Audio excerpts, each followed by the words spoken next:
We really like the standard C4 Picasso, mainly because of its good looks, practicality and fuel-efficient engines. So if you agree with us and could do with an extra 2 seats, look no further than the C4 Grand Picasso, which is equally as stylish and boasts that extra 3rd row of seating. The larger dimensions over the standard Picasso mean the already large boot is even bigger. It's long, wide and flat, which means loading heavier items in much easier.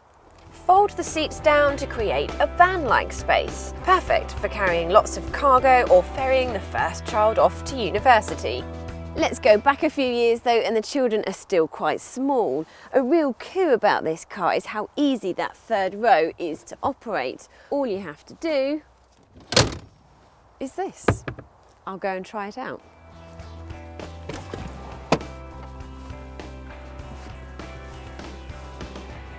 Okay, so it's a bit cramped for adults, even me. There's not really any headroom and there's no leg room. But young children should not make a fuss at all, other than to ask if we're nearly there yet, they're hungry, need the toilet.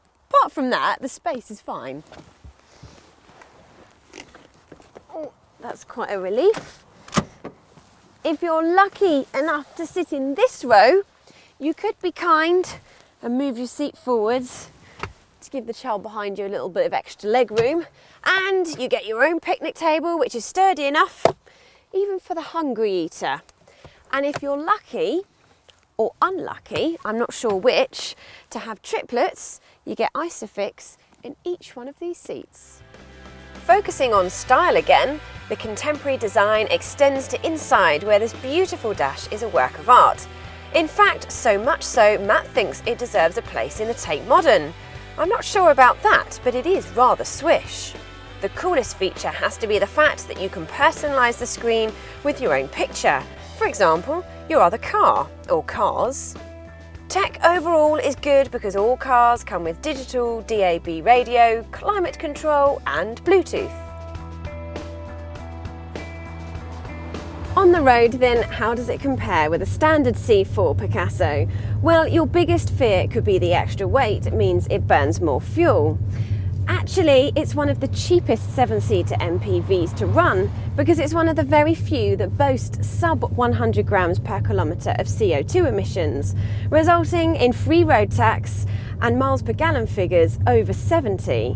And if you want a little bit more power, even the blue HDI model returns miles per gallon figures in the high 60s and has slightly higher CO2 emissions at 110 grams per kilometre.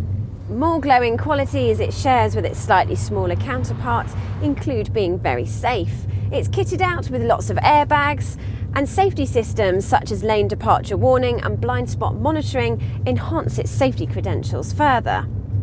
It also has a very good turning circle, which is perfect for parking. Although, it's still a very large car, so we would recommend going for park assist. Then there's the floods of light that come in through all the windows, and you can move this back to create a panoramic windscreen. It almost feels like you're sitting in the control seat for an aeroplane.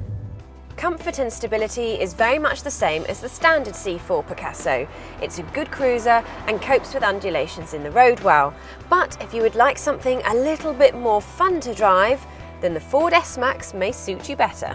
Which brings me on to this car's downsides. Although the dash and centre console look really smart, if you would like to quickly adjust the heating, you can't. You have to go through the menu and search for it, which is a bit awkward. In fact, the whole menu is not very intuitive. And thank you, Citroen, for moving the steering wheel onto the right-hand side of the car for us, but it would have been helpful if the fuse box had followed, because that glove box is just too small for a family car. Then there's the impractical cup holders. If both the driver and front seat passenger would like a coffee when you stop at the service station, well, you're going to be fighting over who puts their coffee cup in last. Having said that, these niggly little points probably won't put you off buying this car. With its stylish good looks, large boot, an extra 2 seats, not to mention the low running costs, this could be the large MPV for you. If you're still unsure, why not check out the Ford S-Max video here and the Peugeot 5008 video here. And don't forget to subscribe to our Carbuyer channel by clicking here, and we'll send you a new video every week.